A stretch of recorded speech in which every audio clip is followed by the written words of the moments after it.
to you? With the good leg, he lowered that first and then brought the bad leg, the bum leg over. Well, he didn't walk at all on the plaster cast leg. He swiveled on the good leg with the two monoliths supporting him in the swivel. Are we in the right track for the doctors in the crowd here? But it was possible for him, but it broke my heart to see what he had to do in order to do what he was going to do. So, because Papa now had the conversation ball in his hands, and Mercer reduced to smiling and subsiding, he looks at me and says, well, Don, you got here early, I suppose you must have taken a plane, an airplane. And so, I just have to tell you, I've always been a bit shy, especially in my earlier days, and so, even though I'm shy, I've always been noted as having a fairly good command of the English language and be able to spin, fairly good logical sentences end on end. So I was all prepared, to use my good language on Bob and have a decent conversation. You know what I got out when Bob asked me that question? All I could get out was,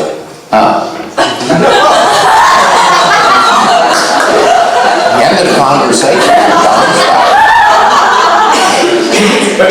So, Bob looked a tiny bit surprised when he heard this sound. But being the avatar, he's prepared for anything in creation, even So then he wiggles his hands and said, and I suppose you had a good trip out and that you had some breakfast. And of course I hadn't had any breakfast, and so I said,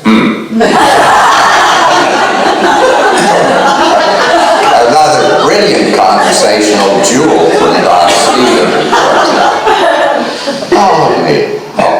What the avatar, isn't it amazing what the avatar goes through with his creation? Brilliant conversation. So then, this goes on. This goes on for 10, 15 minutes. And each time he paused for me to answer. And every time that I did this, I couldn't believe that I couldn't make my vocal cords do anything more. They wouldn't. Absolutely not anything more. But I have to tell you the really important thing that didn't call for vocal cords. Right at the end of that first that I got out, and to my surprise, I immediately have sort of a funny little voice that crops up and says, Don, you're being a stupid fool, or something of that sort. Sort of a little bit independent of my censoring system. But this, I call him my inner man. He's a pretty good guy, I trust him. He's got his head screwed on when mine is coming off lots of times. So the inner man, just as soon as I got the out of my system, said, Don, do you realize that this man knows you better than you know yourself? And I said to myself, that is absolutely true. I'm not psychic, but I knew this was a true observation, and that it was one of the most important things that had ever happened to me in my life. Is that the first time you had that thought? That was the first, no. The inner man, I'd sort of gotten friendly with him. So I was used to him butting in once in a while. Every once in a while when I was in a tough situation, I'd just sort of retire inside of myself quietly and have a quick little conversation and offer my sky by the way.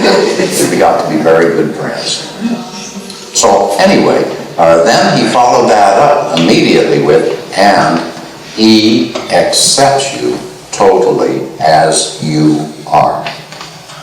Now this is important. I don't know any human being that I have ever gotten to know well who hasn't said to me, Don, all of my life I've been looking for somebody who would accept me for what I am. I certainly have been looking for that person in my life somewhere. You have good friends, but you're used to the fact that even your very best friends sort of admit that you've got a fault or 2 or 3 or 4 here and there, and sometimes they can be pretty nasty about your faults. We're doing all right so far. Perfect. Yeah. See, now you know Stevens' conversation with the avatar. Tell yourself an avatar conversation today. He catches on very fast, doesn't he? Yeah. So, as soon as I hear this, I say, this is a terribly important occasion that is going on. So, but nevertheless, you know, I was back to my, so on, so on. So finally, after putting up with this for some moments, Bob smiling beatifically and gesturing all of the time, finally he looks at it and says, well, now Don, there are a number of people who are still waiting to meet Bob, so we have to stop our conversation now. And but he said, now you and I are going to come out to Scarsdale to talk about Sufi matters, so I'll see you again tomorrow. And I'd known vaguely that we'd be seeing him on Sunday, so my little piece for Saturday I knew was done. Now I understand that the word poleaxed is still in use in America. So when I say that I realized as I turned away from Baba that I had been poleaxed, you will know exactly what had happened. I'd been hit. Oh, no. My golly, you don't know about poleaxed? No. Yeah. All right, well, if one of the skirmers doesn't know what poleaxed is, we got to explain it. You have a great big steel bar, and we're in a slaughterhouse with cattle coming down, and here's a guy who swats them over the head with the thing, you know, and he promptly gives up the ghost. So I had been poleaxed. You know, I wasn't dead, but I certainly had none of Don Stevens's faculties, and I didn't know whether I was dying or what was going on. I'd never felt like that in my life. I thought I might be able to get to the door and out into the living room and maybe collapse there. But I wasn't sure that I'd even make it that far. But, you know, I tried to get my legs to do what my vocal cords certainly weren't doing for me, follow a few commands. You know, this sounds crazy, but this was it. I'm just telling you a true story. So here I am, poleaxed and headed for the door. And as I go through the door, I see over from the far wall of this lovely big vaulted ceiling living room an empty chair. And I said, maybe I can make it to there. So I aimed at it. I finally got there and I collapsed on the empty chair. And there were 6 or 8 or 10 people milling around, a number of whom I knew. And I was thinking to myself, golly, if they come by and want to have a conversation, I don't know what I'm going to do. And 2 or 3 of them looked at me as they walked by, and as soon as they looked at me, they looked away and went in a different direction. So I guess some way the message that here was a poleaxed Stevens, and they better steer clear of him, must have gotten through.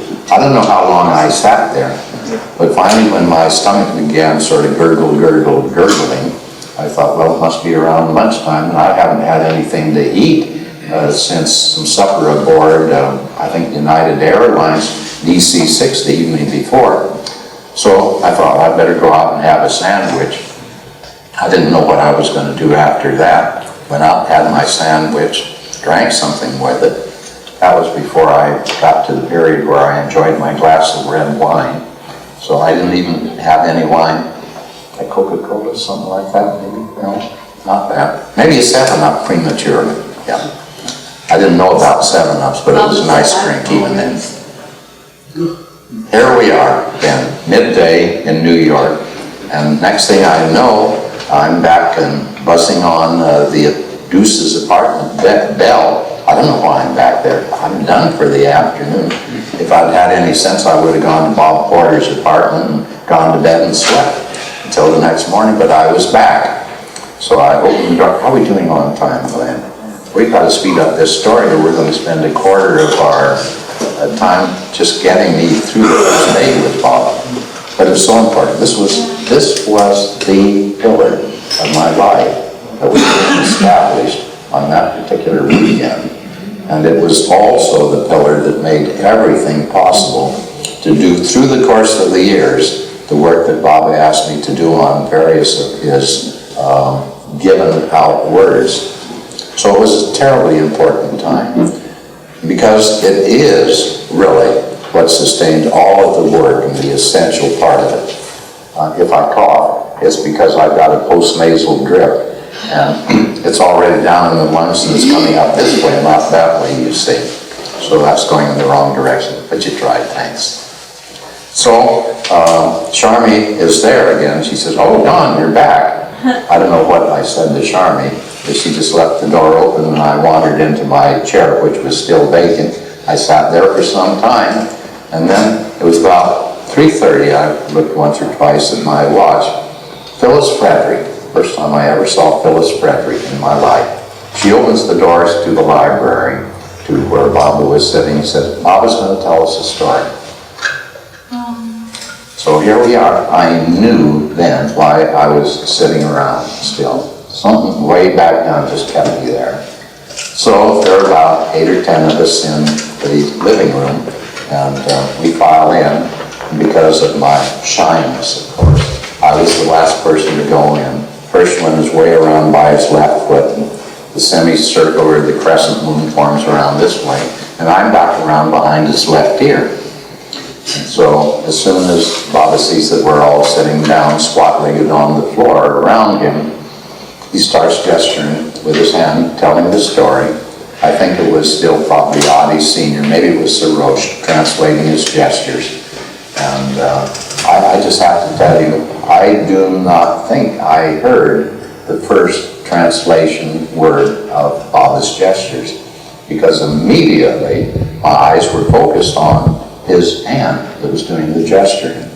I'm not a dancer, I'm not an artist, I'm just absolutely nil on all these creative things. But I could not help but being absolutely enchanted by the grace of his physical gestures with his hand. It was absolutely enchanting. So, as he is perhaps 2-3 minutes into his story, I'm not hearing one word and only watching the physical gestures. Involuntarily, I did something that I had never done in my life and almost never did afterwards, because these sort of esoteric gestures I'm not very fond of. I raised my hand like that and did it towards Baba's back. And as I was doing this towards Baba's back, I saw that unexpectedly, although he's concentrating over here towards the window, he starts bracing himself, as he had done as I came into the room, and he starts to turn, and he looks at me, and as I have my hand up this way, he does that to me, and then turns back and continues gesturing. And it was so beautiful, and it was so warm, and so touching. And someday I'm going to look up the anatomy of the word cockles of the heart. I don't know what they are, but somewhere or another I knew that the cockles of my heart were really warmed by that. I felt more wonderful than I think I've ever felt in my life, to have that instant, spontaneous greeting warmth from somebody that I knew by then. Took me completely as I was, no question. Beautiful, absolutely beautiful. So I'm watching Baba's gestures and just feeling all heavenly warm and content. You're going to hate me for part of this story, but please bear with me. To this day, I don't know what under the sun possessed me in situations like this. After about 5 minutes of just feeling so terribly warm and contented, this funny little niggling thing somewhere back in the back of my head was thinking, I wonder what the mathematical chances were of Baba doing that just at the moment that you were doing it to him. And I thought, well, maybe 1 chance in a billion, something like that, you know. I've been a chemistry major at Johns Hopkins, a mathematics minor, and I was fascinated by mathematical probability. So I immediately said, well, that was terribly improbable. Now, if you're not a mathematical probability expert, which I am, of course, you probably don't know that if something terribly improbable happens, and then something similar happens that is terribly improbable in the second event, that the probability of the two things happening in a row in sequence is not, let's say that maybe it's 1 chance in 1,000 that the first one happens, and the second one is also 1 chance in 1,000. Then the chances of the two happening in a row is not 1 chance in 2,000, It's 1 chance in 1,000 times 1,000. This is the way mathematical chance works. So if it was 1 chance in a billion the first time, then that it happens the second time, it's 1 chance in 1 billion times 1 billion. And at that point you just say to yourself, well, effectively that's impossible. So my mind says, I think we've got to do an experiment.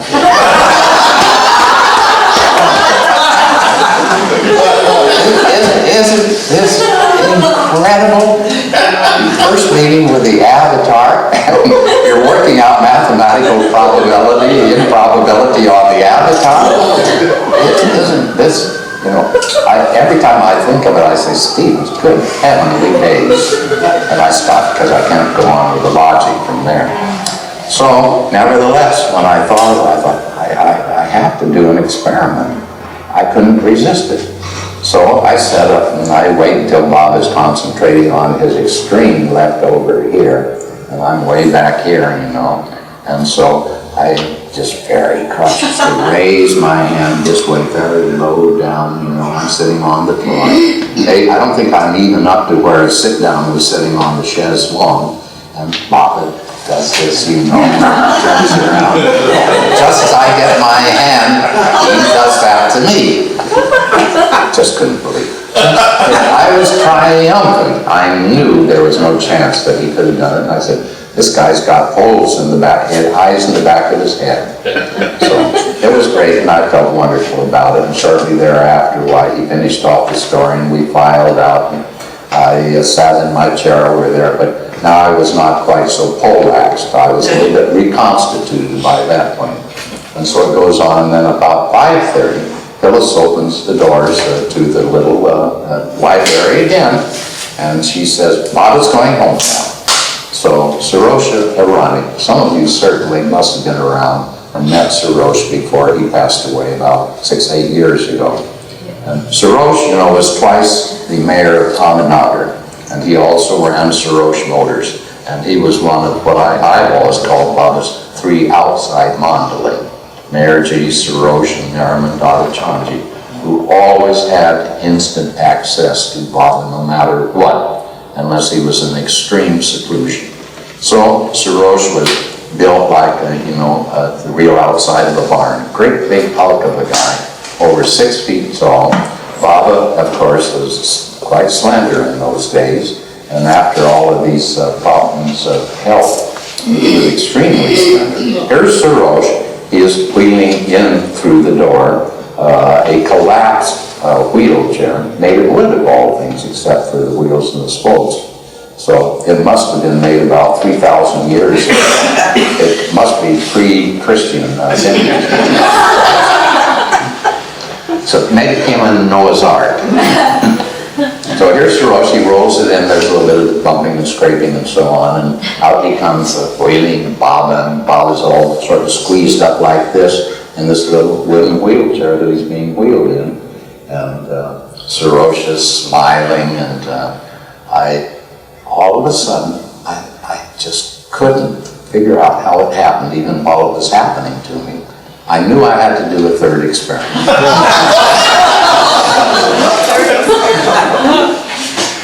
I couldn't even look at my interior to see how shocked I was myself. So, there's Sarosha, and I can't resist it. And Sarosha's wheeling him along, and here's Don coming around behind him, almost creeping on all fours, but just barely standing a little bit upright. And so here's Sarosha going along, and Don coming up behind him, like this. And what happens? Poor Baba, all squeezed up in this little wheeled wooden chair. Baba leans over on this almost non-existent wooden slat of an arm and starts bracing himself, twisting around and looking behind the big out-of-this-world Sarosha. And that's that to me with a big smile on his face. It was terrific. Just could not imagine. It was so beautiful. Can you imagine what the Avatar goes through for us? Even mathematical probability experiments. So anyway, Sarosha goes on, now I go on, now I sweep over 9 next morning we go out, we go to Scarsdale, and I'm wondering what's going to happen. Now, I have to tell you just a little bit. Still doing all right? We might get through this story before lunchtime. I hope so. Oh! 3 words! What did you say? I hope so. Oh, he's a pretty good killer. Very good killer. He's spot on. Yeah. He's gonna want to raise after that. I'm going to have to tell Little Bear he's got competition now. So, the next morning, I have to tell you just a little bit of background. Obviously, Bob has had his hand in this.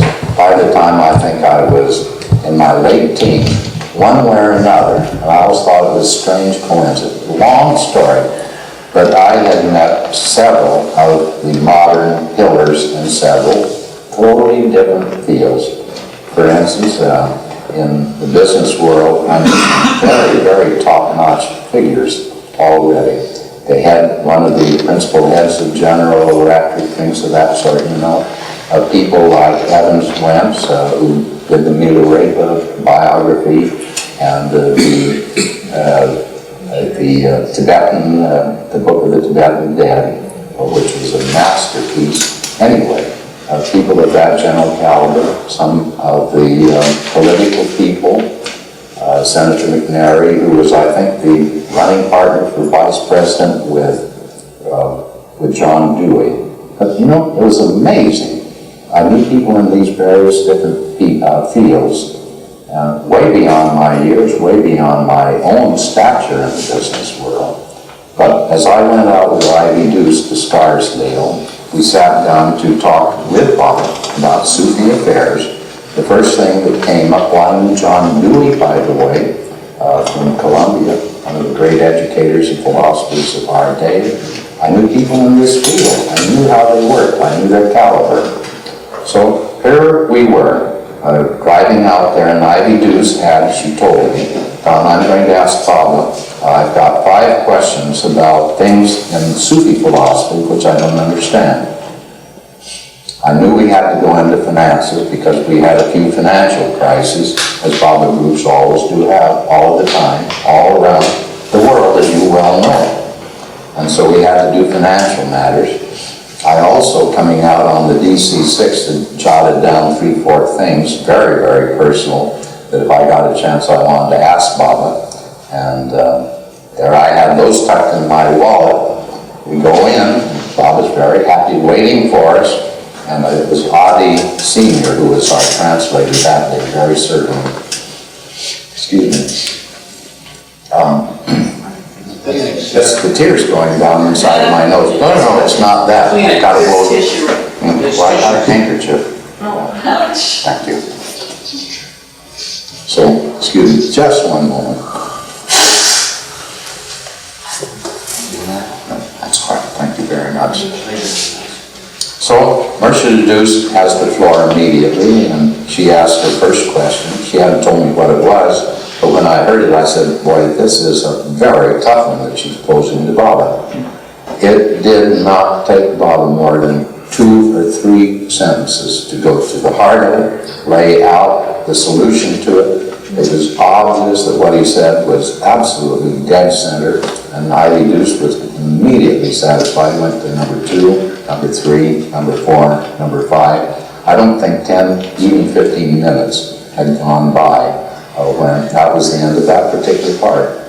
We went into financial matters because when Mershida Morton had died and her secretary of long standing at Fairfax, Hazel Armstrong, died, I inherited the job of trying to keep the Sufi books on the West Coast, and especially for the Sufi school out of Fairfax, which had turned into sort of a glorified old ladies' retirement home. And really the finances were a mess. I didn't know how to keep the things straight. So Baba was asked about this and that and other thing. And again, absolutely, quickly, straight on. By that time, I knew the chief financial officers in Standard Oil of California. I had had to deal with financial officers in several other very large corporations. I knew what a good top-notch financial officer was capable of. I have never seen any of them to this day handle rather stupid, complex financial things such as we had, as quickly ask the pertinent questions, go to the heart of the matter and say, did you try this? Could you perhaps think of doing so and so? We got all through the Sufi matters. Then he looks at me and said, and Don, you've got some questions. How did he know what I had in my wallet? I didn't know. So, of course, I immediately said, oh, no, Papa, I don't have it. I hadn't had to take a vow of honesty to Bobby yet at that point, you see, so I could get away with these things. I thought I was being diplomatic. And so then Bobby looks just a little bit surprised, and then he gives me a smile and says, no, Bobby, come on, Bobby, come on, ask Bobby what you wanted to ask. No, I don't have anything. The third time, then he looks at me and sort of points over to Ivy Deuce and Audie Sr. as much as to say, shall we shoo him out of the room? He probably thought maybe I had something about my private love life that I wanted to ask him.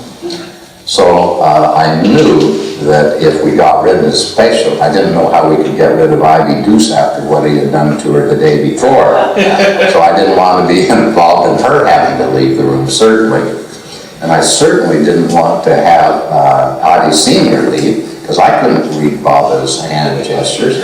So I desisted, and I went ahead and asked him a couple of the questions. Again, one of the finest old family friends we've ever had was one of Carl Jung's earliest and greatest students. And she'd been in the family coterie of friends for a long time. So I knew how a good psychologist would go about something from having been around her.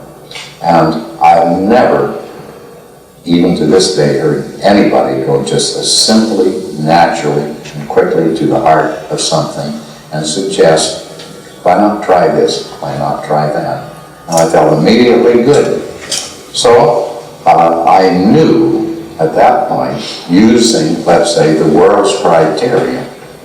And the reason I bored you about the fact I knew some of the top people in these fields is just to say that my judgment, I was not a terrific ace myself, but I knew some terrific aces already in these fields. And everywhere that Baba touched, I knew this was perfection that I was witnessing. And the fact that it could be related to non-spiritual subjects, such as we had covered, came as a total surprise to me. That set the stage, you know, for the all-encompassing perfection of the avatar function. And that he functions in all fields.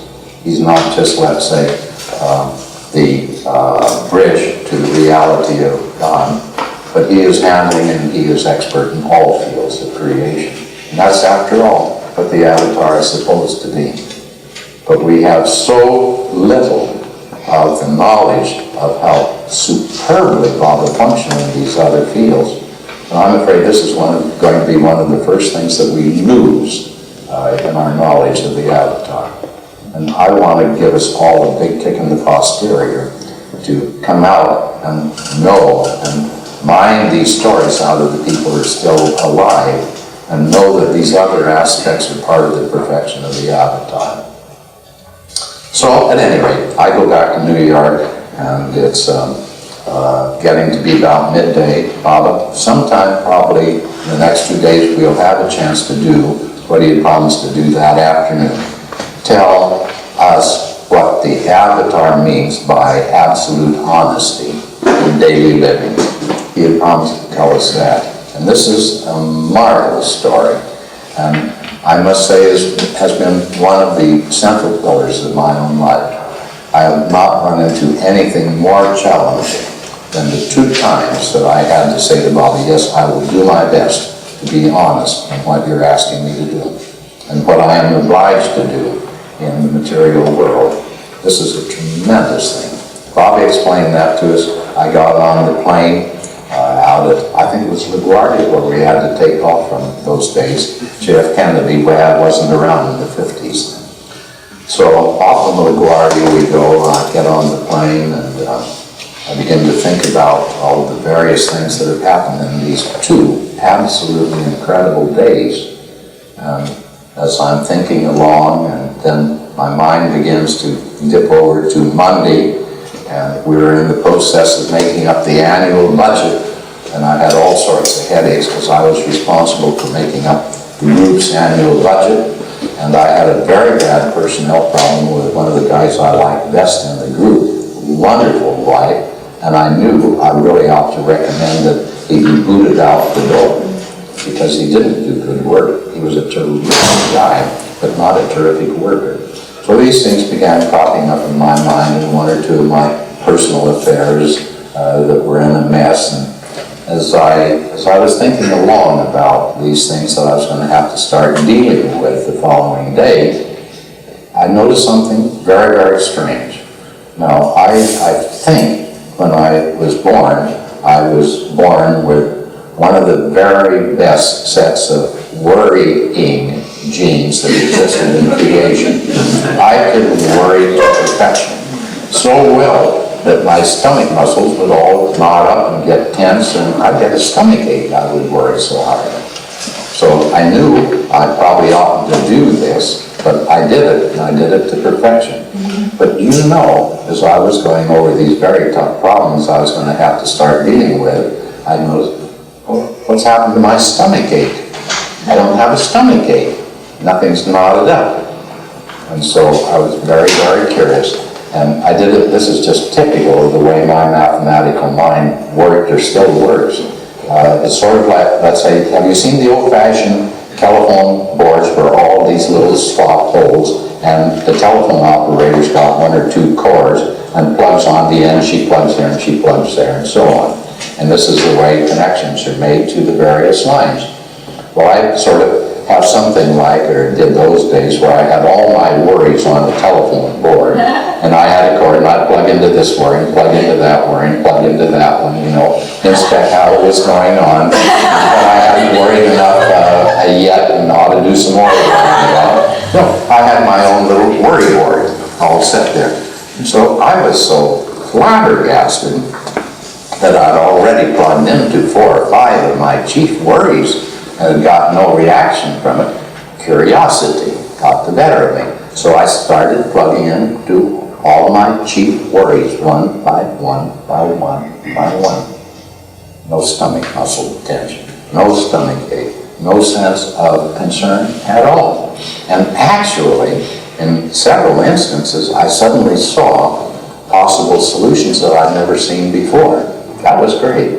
And the others where I didn't see a potential one, for some reason or another, I was not all tensed up and concerned about it. So I said, well, after all, it was a terrific weekend that you've just been through. And so, well, tomorrow you'll probably come back, or the next day, and you'll be back in your same old worry soup again. So I get back, and I'm in the middle of the problems, and once or twice I tried 2 or 3 plug holes for chief worries. No, still dead. Next day, no, still nothing. Next week, still nothing. Next month, still nothing. And then, Linda, I began to realize that the first time in my life I had experienced avatar grace. He had cut, and he cut it permanently. And I never had a stomach ache after that. I can be concerned, but there was no sense of being gripped by the situation. It was done. It was incredible. So this is, let's say, the heart of the establishment of my original relationship with art. Now, I've taken an awful lot of time in order to explain that to you, because that is the centered pillar of my own personal life, and has been. So the things that I'm going to tell you about, the various assignments that Baba gave to me, the circumstances under which I went through the various different problems that came up, they were all built right on top of this central support pillar that Baba formed in the course of that rather brief, quick, fast-moving weekend. Now, do you have any questions you want to ask about this? Because this is the basis of what we're going to be discussing for the next 3 sessions that we're together on Baba's Word. I mean, everybody's all worn out. I guess everybody's hungry already. Don, Yes. did you know when you were going to see Baba again? Did he say anything to you before you left about? No, as a matter of fact, he certainly knew that he had been a long time unavailable to people to come and visit him. So I knew the prognosis was probably pretty slim. I don't think he started talking about anything like something like an East-West gathering, which occurred in '62. It was far in advance of that. I knew, certainly, because at that point, and this I forgot to tell you, before he left Ivy Deuce and Dawn in New York, he did mention one thing. We'll just take up a few final minutes on this. He mentioned that for some time before he went into the new life, he had been giving Dr. Ghani some key points that Baba wanted to write in more detail and make a rather large book out of it. And he said, you know, Ghani died unexpectedly. How the Avatar can have anything unexpected happen. I never unraveled that one. I guess I've got to come around for another session with the Avatar to understand that. So, anyway, he said that Ghani had had the heart attack and passed on unexpectedly. That was a great burden for him because he had so much work planned out for Ghani. And so, after Ghani passed on, he had somebody go over to Ghani's place and dig out the notes and bring them back and read them out to Baba that Ghani had been writing down and presumably then amplifying, and was then supposed to bring him back to Baba and go over it all carefully with him. And he said to us, you know, Ivy, Ghani had not written anything that I had given him that I wanted to include in my book. He had been writing instead what Ghani was interested in, a lot of Sufi lore. And Baba didn't say it was unimportant because he said it was one of the 5 great mystic paths, and perhaps the greatest path for this particular era. So we knew that he had a great sympathy for the Sufi learning. But he said, because of the fact that Ghani had taken all of this time and only written about what Ghani was interested in, he said, as I came out of the new life, have started with Arish to give again through Arish the points that I want for a book. And it is very close to being completed now. And so he said, no, Ivy, you're very good with words and you have a very good legal mind. Do you think you would be interested in editing this book when I've completed it rather soon now? And he said, and in fact, you and Don see a good deal of each other. Perhaps the two of you would like to work together because you're used to working on projects together. And so Ivy said, yes, and yes, it'd be nice to have Don working on it. And I said, well, Baba, I've never done anything of that sort, but if you think I can do it, I'll do my best to help on it. So this was set up, and we knew it was going to be an important work. And we knew we would have to be in intimate contact with Baba, but I certainly assumed that this would all be done by correspondence. So again, to answer your question, no. We had absolutely no idea when we would see Baba. It might be as long as the 7 years that he hadn't been anywhere close around the West. And that was a pretty dismal prospect.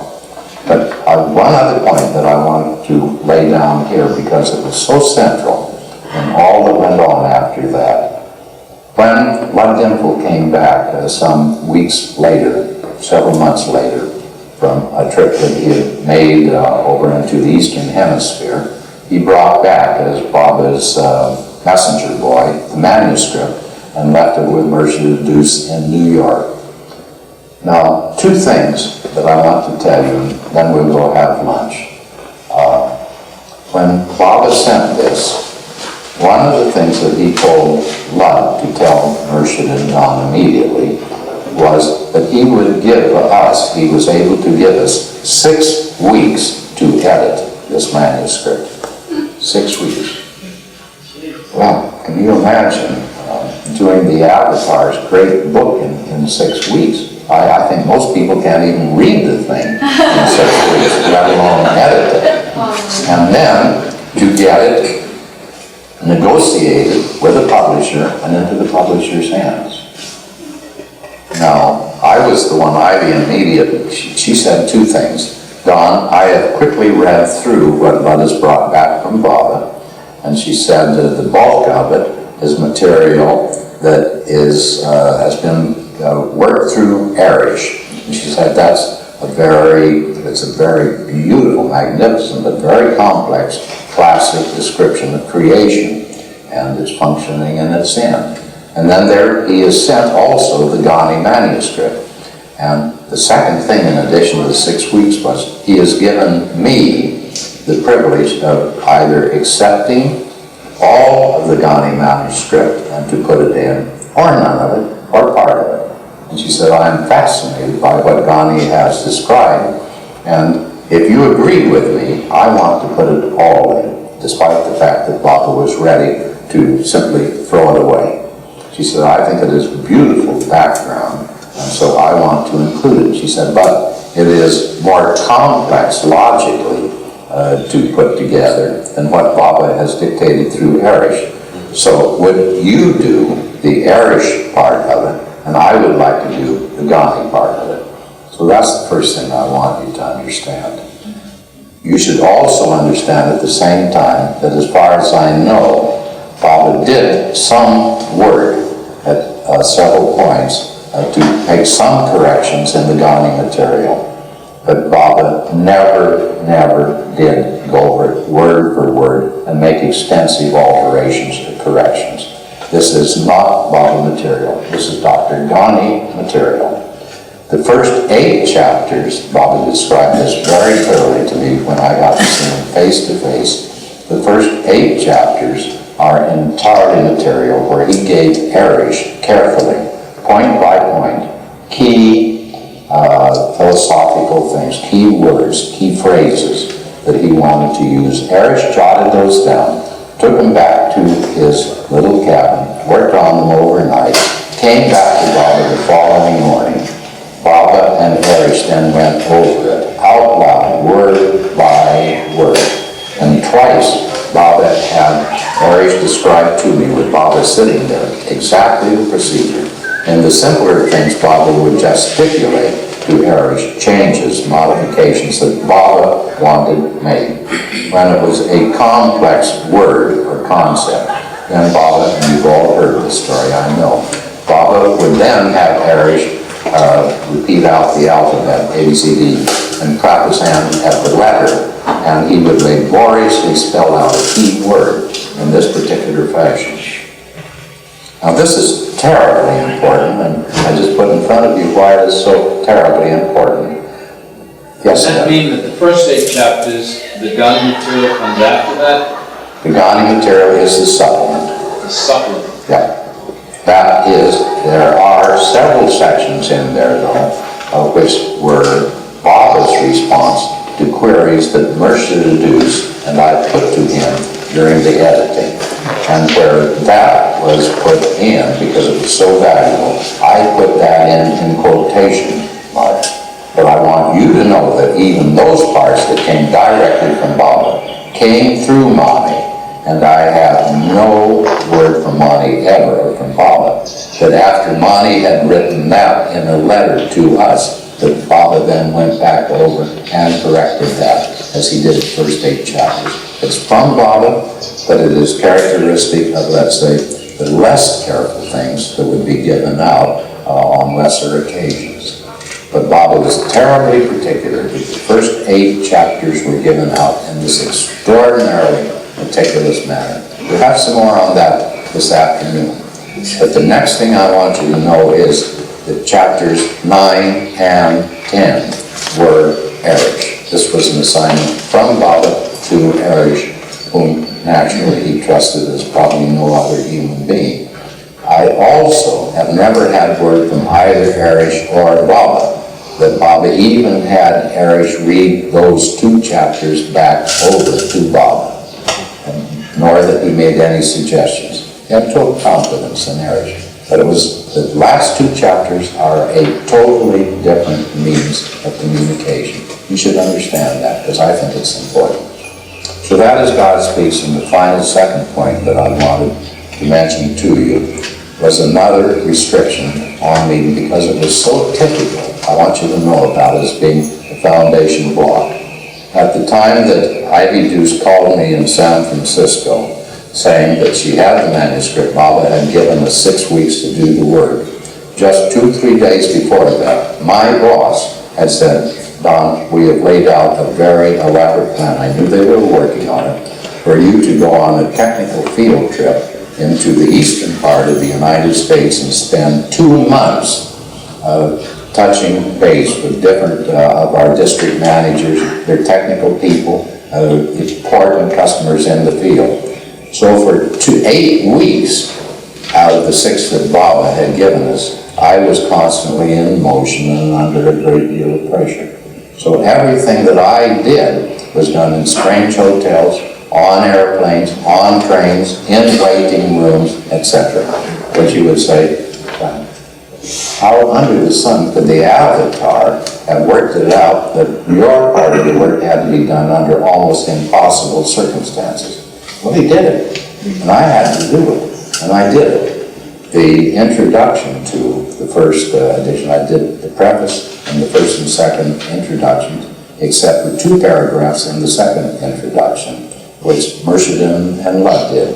But the first introduction, which Monty said, no, that's the finest piece of writing you ever did, I did on the Chattanooga choo-choo train. Can you imagine? Isn't that terrific? That's what I have a question. Yeah. How did the dedication get decided on? Oh, bless your heart.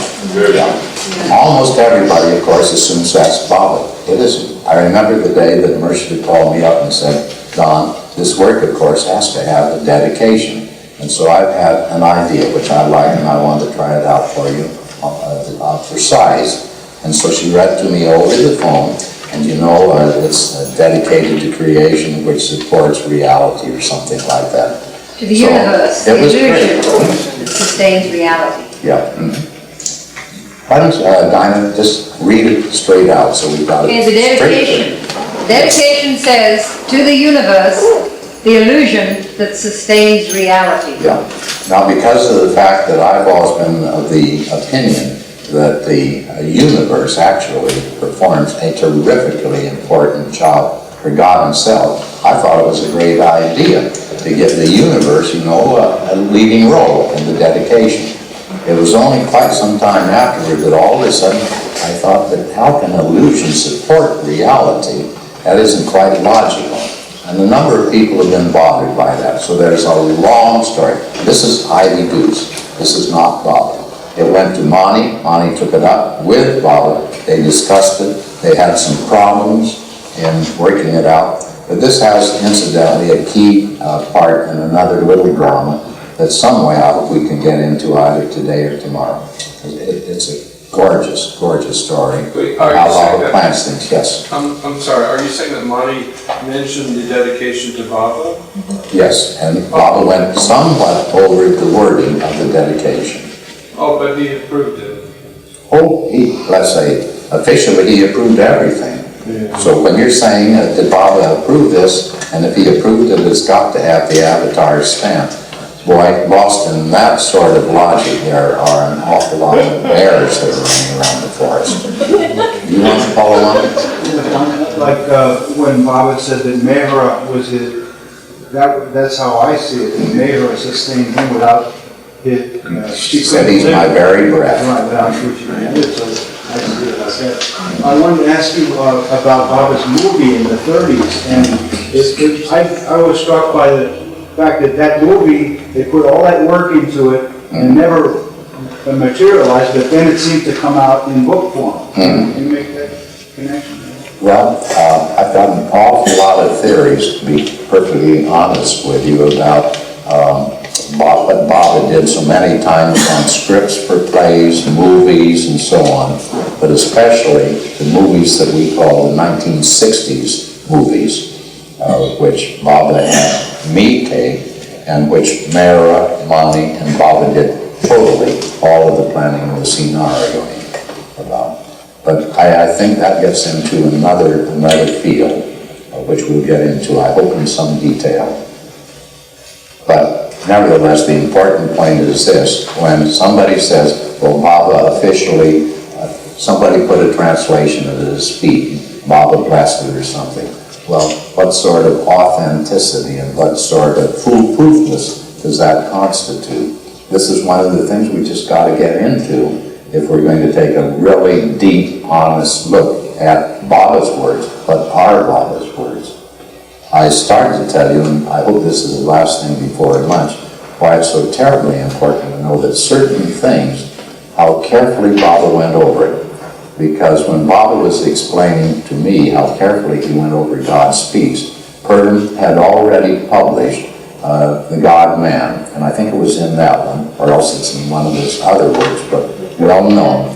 Purdom says, we really do not know what Baba really said, because most of his life he had taken a vow of silence and was either using an alphabet board, which was then taken down and then edited even from there, or else it was gestures, which are even more vague, and again, probably went through several editings. So Purdom, certainly the person with the literary clout in the literary world who will exist on into the future, made this statement, we really do not know what Baba said. Well, that's a terribly important thing to go down into the history of the Avatar in such a formidable figure as Purdom. So when Baba made the description to me of how he gave out God Speaks, it was partly to set that story right. And I feel this is one of the most important things I've got to be sure it's left properly in the record. How Baba had Arish describe this to me twice, and what I know directly from Baba was given in the same or the very same manner. And this again, is going to book by book, word by word. I think now I don't like going over time, but I've already kept you 5 minutes. So you know, we will take up promptly. Bob always taught me if you're not 10 minutes early for the Avatar, you're defined as late. 2 o'clock, okay. Hey, Bob, happy lunch.